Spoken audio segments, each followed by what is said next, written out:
आज हमें क्या पढ़ना है? आज हमें रिक्वायरमेंट्स इन आईआर के बारे में पढ़ना है। रिक्वायरमेंट्स इन आईआर, ठीक है। रिक्वायरमेंट्स इन आईआर के से मेरा मतलब क्या है कि भाई कोई भी मॉलिक्यूल है। अब देखो, अगर हम देखें ऑर्गेनिक इनऑर्गेनिक वगैरह इन सब मॉलिक्यूल्स को मिला के देखें तो हमारे पास मिलियंस ऑफ मॉलिक्यूल्स हैं। हमारे पास मिलियंस ऑफ मॉलिक्यूल्स हैं, ठीक है ना। तो भाई अब मैं ये कैसे बताऊं कि कौन सा मॉलिक्यूल आईआर एक्टिव है, कौन सा मॉलिक्यूल आईआर इनएक्टिव है, या मैं कैसे डिसाइड कर सकता हूं कि हम इस मॉलिक्यूल को आईआर एक्टिव कहें, इस मॉलिक्यूल को आईआर इनएक्टिव कहें। यह आता है रिक्वायरमेंट्स ऑफ आईआर की कैटेगरी में, ठीक है। और आईआर की एक ही प्राइम रिक्वायरमेंट होती है, एक ही प्राइम रिक्वायरमेंट होती है, प्राइम रिक्वायरमेंट एक ही है। और वो प्राइम रिक्वायरमेंट क्या है कि जब भी मॉलिक्यूल पे आप आईआर रेडिएशन डालोगे, आपको पता है मॉलिक्यूल पे जब आप आईआर रेडिएशन डालोगे तो मॉलिक्यूल क्या करेगा। आपने कोई भी मॉलिक्यूल लिया, उस पे आईआर रेडिएशन डाली, ठीक है, वो क्या करेगा, इन आईआर रेडिएशन को क्या करेगा, एब्जॉर्ब करेगा।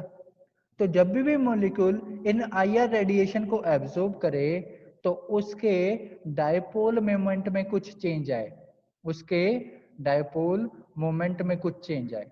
यही एक लौती रिक्वायरमेंट बनती है जो आईआर स्पेक्ट्रोस्कोपी के लिए हमें नेसेसरी है। मतलब आपसे ये पूछा कि कोई मॉलिक्यूल आईआर इनएक्टिव है, कोई मॉलिक्यूल आईआर एक्टिव है, तो आप कैसे डिसाइड करोगे आईआर इनएक्टिव है या आईआर एक्टिव है।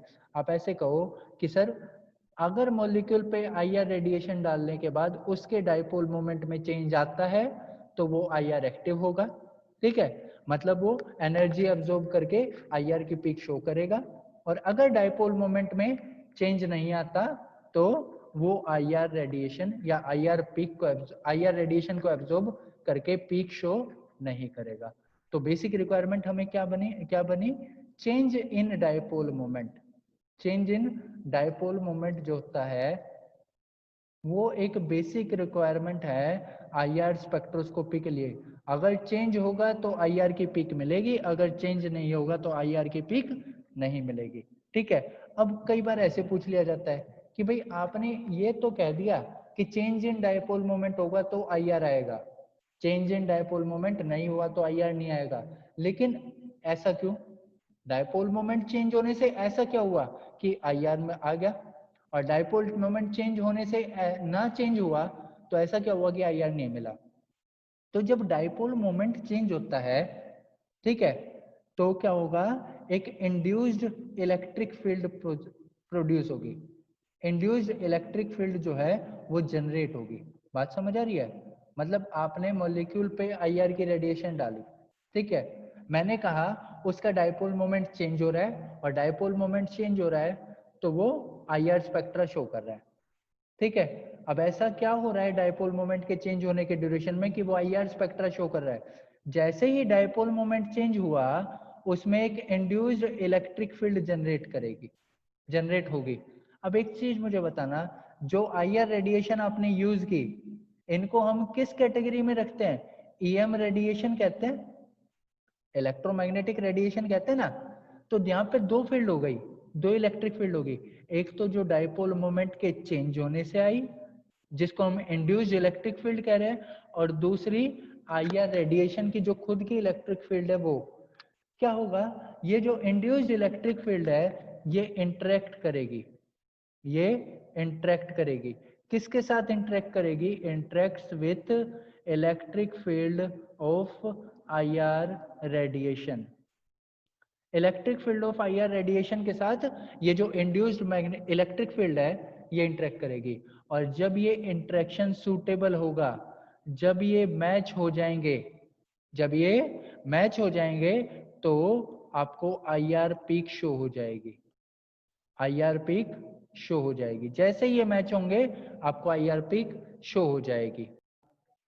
अब इसमें देखना, ठीक है, जैसे एग्जांपल के लिए जितने भी होमो डायटोमिक मॉलिक्यूल होते हैं, होमो डाई एटोमिक मॉलिक्यूल, जैसे एग्जांपल लूं, एग्जांपल मैंने लिया H2, O2, N2, Cl2। जितने भी होमो डायटोमिक मॉलिक्यूल होते हैं ये सारे के सारे क्या होते हैं, आईआर इनएक्टिव होते हैं। और ये आईआर इनएक्टिव क्यों होते हैं, क्योंकि जब आईआर रेडिएशन इन पे डाली जाती है तो इनमें no change of dipole moment, dipole moment का कोई भी चेंज नहीं आता, इसलिए ये आईआर इनएक्टिव हो जाते हैं। ठीक है, होमोडायटोमिक का एग्जांपल याद रखना कि होमोडायटोमिक मॉलिक्यूल्स जितने भी होते हैं वो आईआर इनएक्टिव होते हैं, और वो इसीलिए आईआर इनएक्टिव होते हैं क्योंकि उनमें डायपोल मोमेंट का कोई चेंज नहीं आता।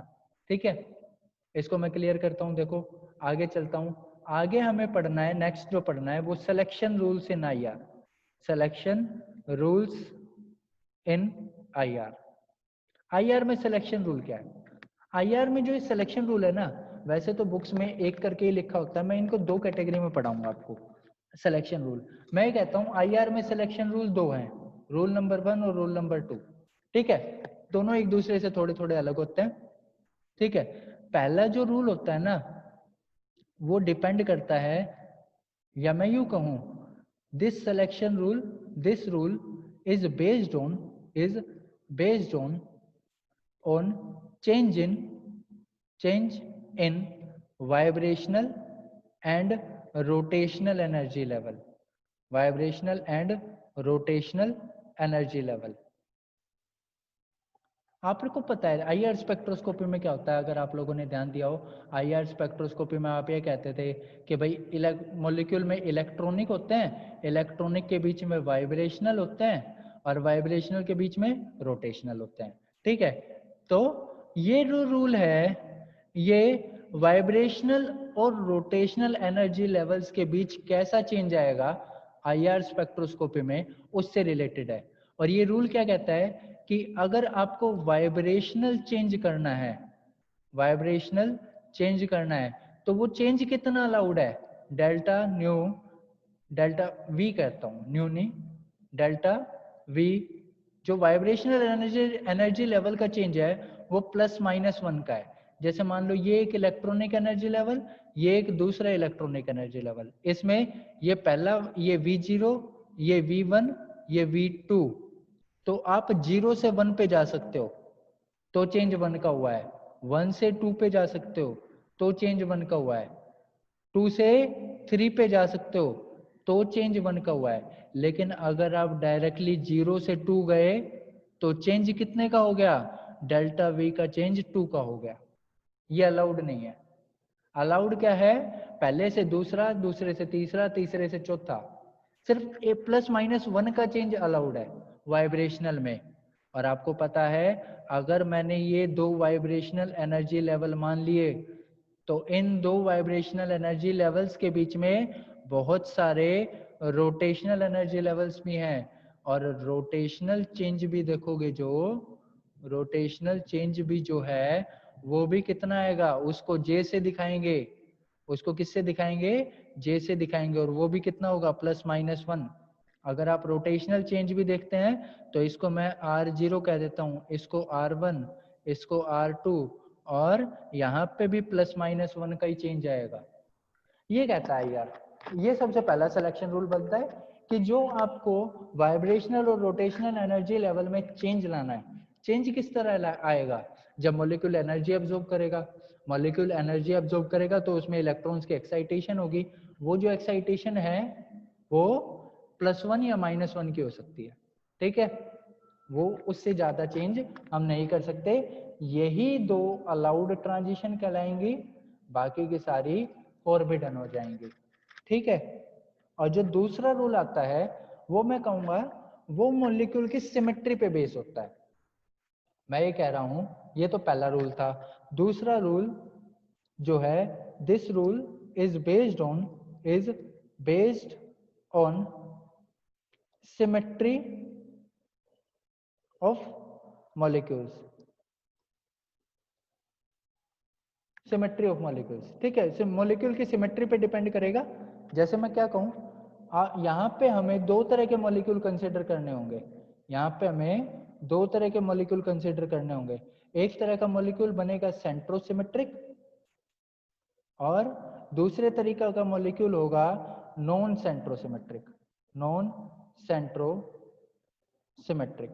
ठीक है, जैसे मैं अगर सेंट्रोसिमेट्रिक का एग्जांपल लूं तो कार्बन डाइऑक्साइड को मैं सेंट्रोसिमेट्रिक कह रहा हूं। सेंट्रोसिमेट्रिक मतलब सेंटर के अलोंग सिमेट्री होगी, सेंटर के अलोंग सिमेट्री होगी। ये देखो, ये सेंटर है, कार्बन को सेंटर मान के चलोगे, इसके इधर गए तो सी डबल बॉन्ड हो और इधर गए तो सी डबल बॉन्ड हो, यानी opposite direction. Centre of symmetry क्या होती है?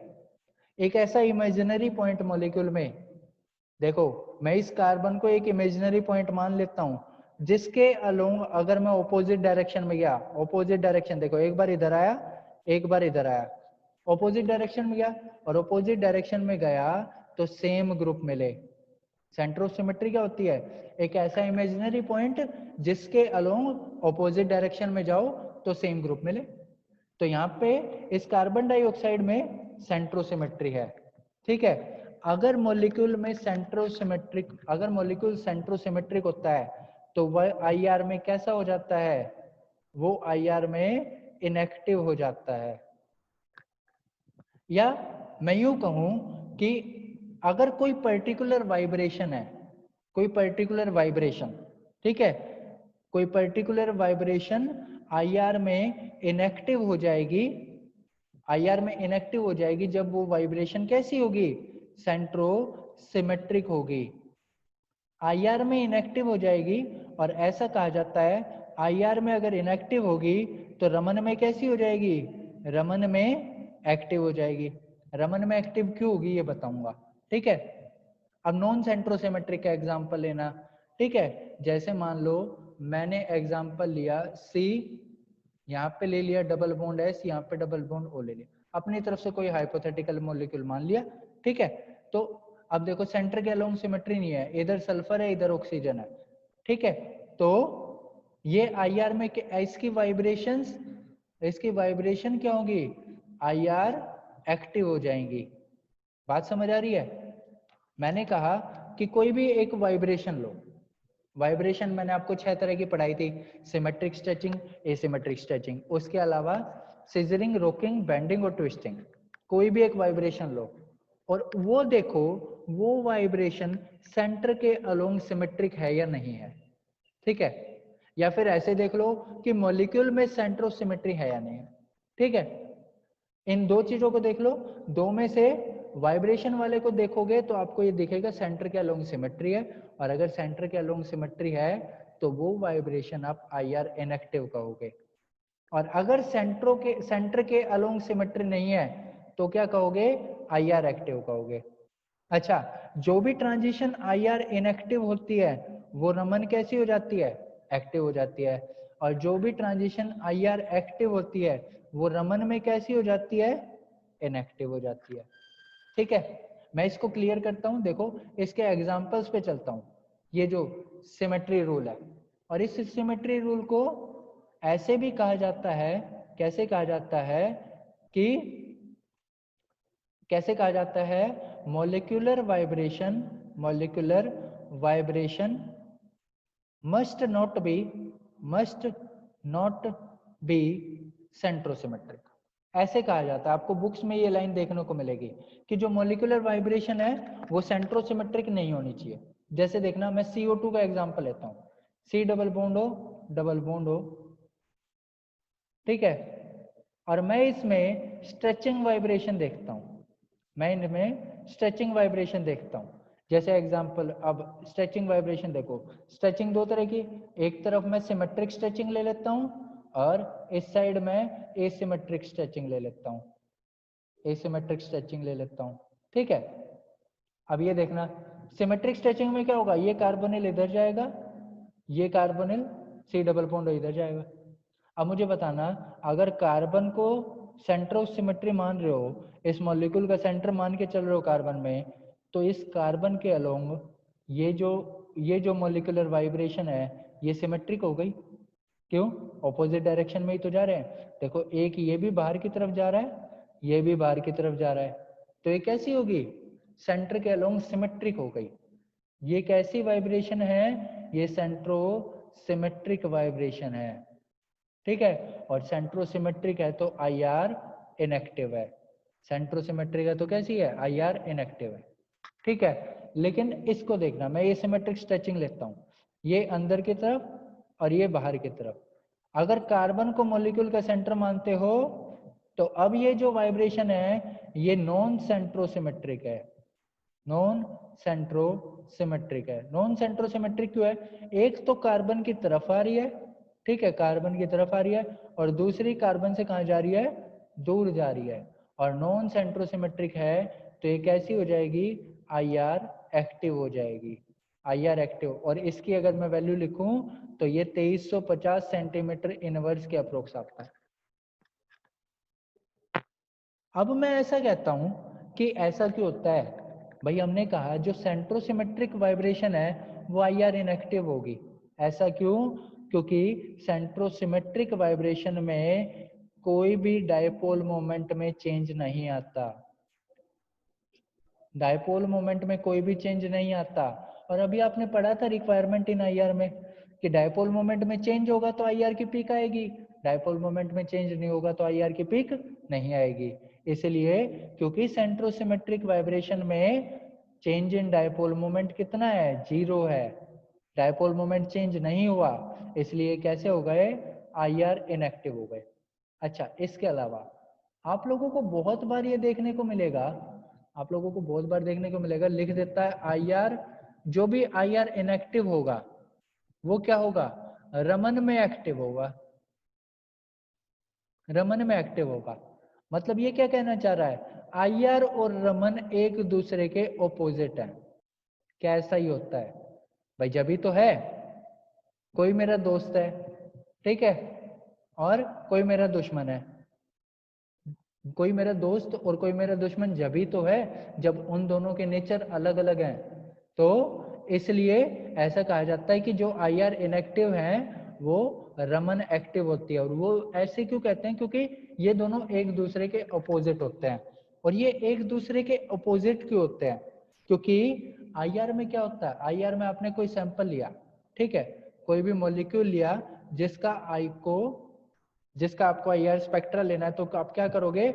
आप इस पे IR रेडिएशन डालोगे, और IR रेडिएशन डालोगे तो इसमें क्या देखा जाता है? एब्जॉर्प्शन देखा जाता है IR में, ठीक है। लेकिन जब आप रमन देखते हो तो रमन में क्या देखी जाती है? रमन में स्कैटरिंग देखी जाती है।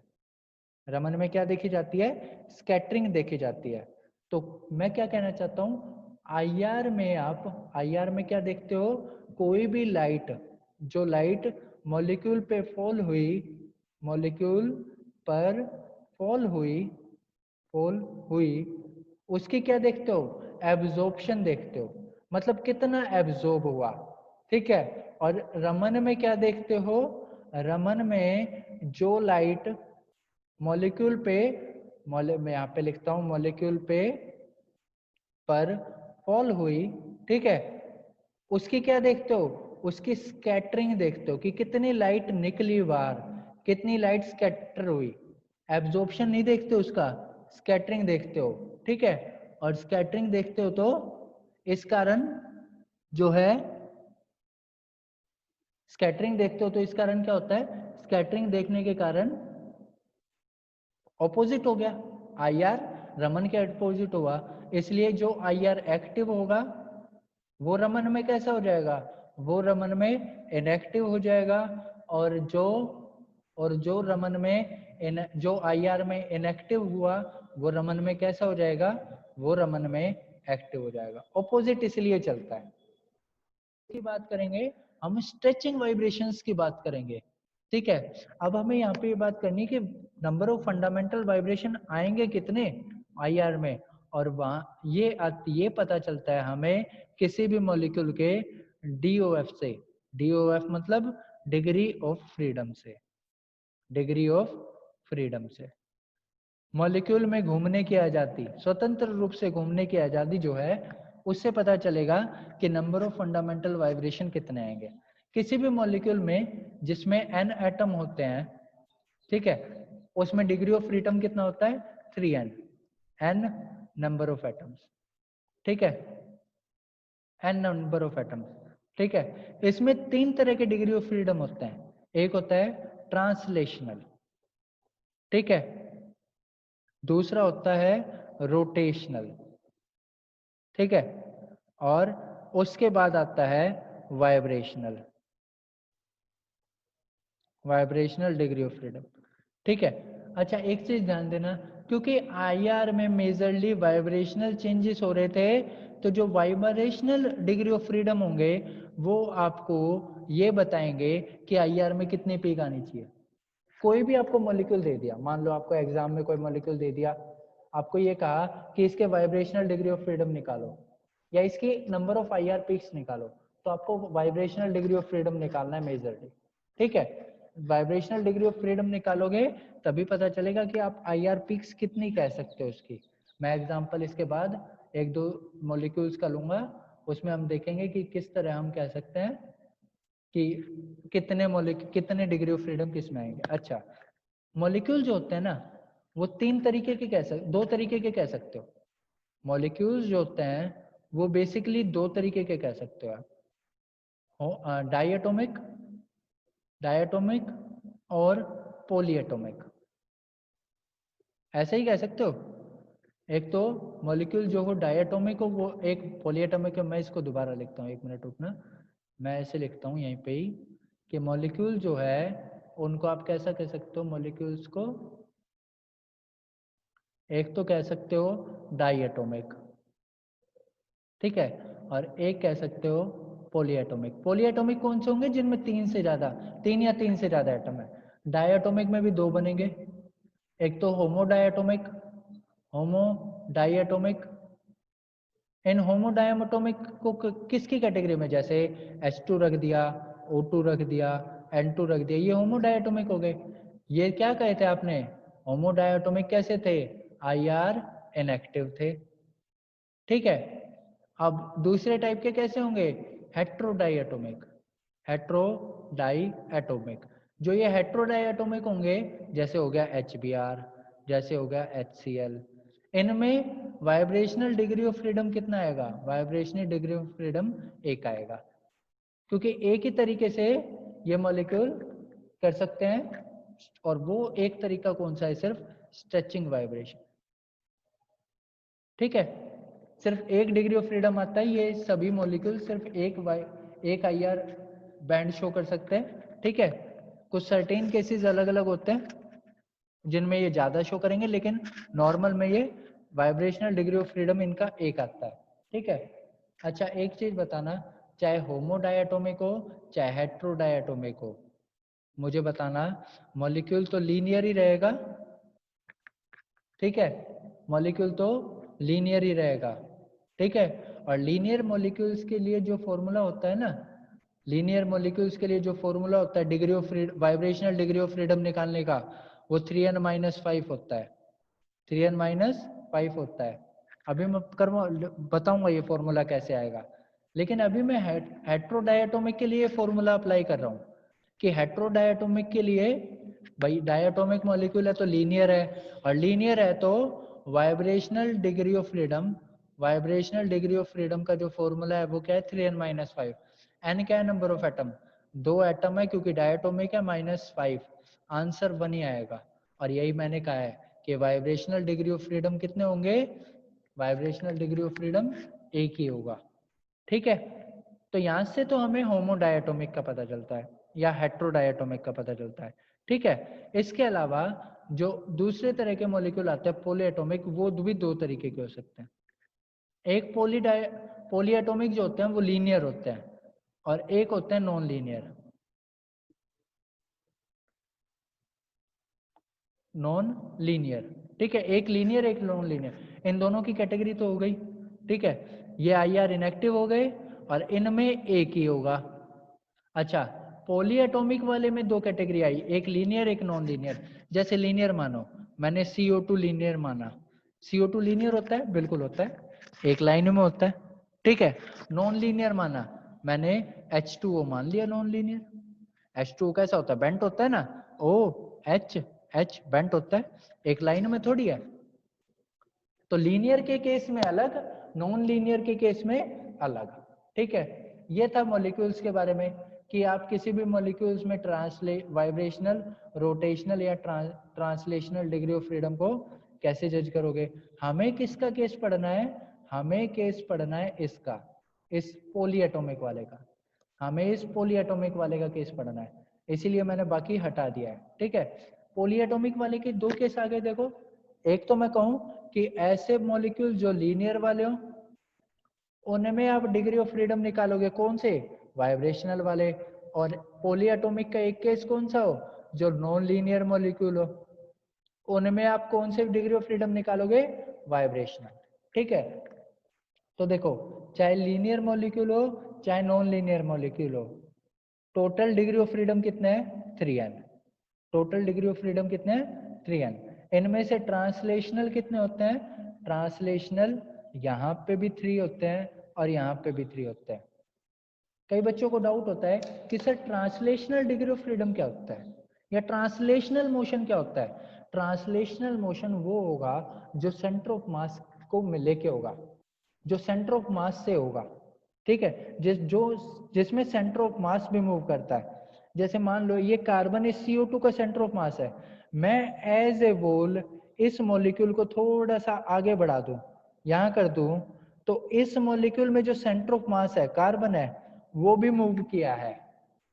क्या हुआ है? वो भी मूव किया है। और सेंटर ऑफ मास भी मूव करता है, सेंटर ऑफ मास के कोऑर्डिनेट भी चेंज होते हैं। ऐसे मोशन को ट्रांसलेशनल मोशन कहते हैं। सेंटर ऑफ मास की भी मूवमेंट होती है, तो ऐसे मोशन को क्या कहते हैं? Translational motion. अच्छा, जब मूवमेंट होगी, एक चीज बताना, जब मूवमेंट होगी तो पहले यहाँ था मानो, फिर यहाँ होगा।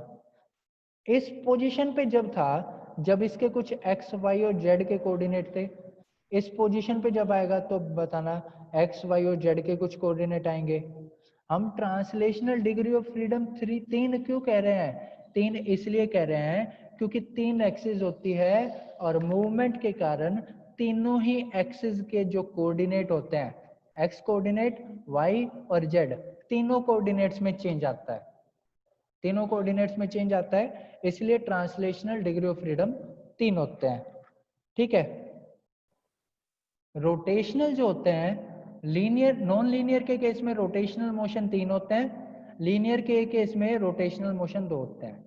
अब कई बच्चों को डाउट होगा कि सर लीनियर रोटेशनल मोशन कैसे, लीनियर के केस में कैसे, नॉन लीनियर के केस में कैसे? देखो, मैं इस CO2 को ले लेता हूँ, ऑक्सीजन ऑक्सीजन। अब एक चीज देखना, 3 एक्सिस है, 3 एक्सिस है, x, y, z। एक बात बताना, x के अलोंग में कैसे ना, y के अलोंग में कैसे रोटेट करूंगा? ऐसे, तो ऊपर से कैसे रोटेट करूं? ऐसे। z के अलोंग में कैसे रोटेट करूंगा? आगे से इस मॉलिक्यूल को ऐसे रोटेट करूंगा। और x के अलोंग कैसे रोटेट करूंगा? साइड में से, यहां से इस मॉलिक्यूल को ऐसे रोटेट करूंगा। क्या आप लोगों को 3 तरह की रोटेशन समझ आ रही है? और अगर आप लोगों को 3 तरह की रोटेशन समझ आ रही है, मैंने कहा y के अलोंग में ऐसे, ठीक है, z के अलोंग ऐसे, और x के अलोंग ऐसे, और z के अलोंग कैसे? ऐसे। और अगर 3 तरह की रोटेशन समझ आ रही है, तो ये मॉलिक्यूल कैसा है? ये मॉलिक्यूल लीनियर है। और इस लीनियर मॉलिक्यूल में देखना, जब इस x एक्सिस के अलोंग रोटेट करोगे तो कोई भी चेंज नहीं आएगा मॉलिक्यूल में, नो चेंज। जब y के अलोंग रोटेट करोगे तो क्या होगा? ये कार्बोनिल और ये एक C और ये दूसरा CO आगे पीछे जाएंगे, और Z के अलोंग रोटेट करोगे तो क्या ऊपर नीचे जाएंगे। तो 2 एक्सिस के अलोंग मैं ये कहना चाहता हूँ, लीनियर मॉलिक्यूल में 2 एक्सिस के अलोंग तो चेंज होता है मॉलिक्यूल में, लेकिन जब तीसरे एक्सिस के अलोंग रोटेट करते हो, इस तीसरे एक्सिस के अलोंग रोटेट करते हो, तो कोई चेंज नहीं आता। और कोई चेंज नहीं आता तो लीनियर में रोटेशनल मोशन कितने हो जाते हैं? 2। और नॉन लीनियर में कितने हो जाते हैं? 3, क्योंकि नॉन लीनियर में तीनों एक्सिस के अलोंग जब रोटेट करोगे तो चेंज आएगा। और वाइब्रेशनल, वाइब्रेशनल कहाँ से आएंगे? वाइब्रेशनल आएंगे टोटल में से। टोटल कितने थे? टोटल थे 3n। टोटल कितने थे? टोटल डिग्री ऑफ फ्रीडम थे 3n। इसमें से ट्रांसलेशनल और रोटेशनल सब्सट्रैक्ट कर दो, तो यहाँ से फॉर्मूला आ जाएगा 3n-5, और यहाँ से फॉर्मूला आ जाएगा 3n-6। ये 2 फॉर्मूला बनेंगे लीनियर मॉलिक्यूल में वाइब्रेशनल डिग्री ऑफ फ्रीडम निकालने के और नॉन लीनियर मॉलिक्यूल में वाइब्रेशनल डिग्री ऑफ फ्रीडम निकालने के। अभी मैंने जब HBr वाला एग्जांपल लिया था तो लीनियर वाला ये एक फॉर्मूला लिया था, और देख लो मैंने ये फॉर्मूला आपको सीक्वेंशियली भी निकाल के दिखा दिया है।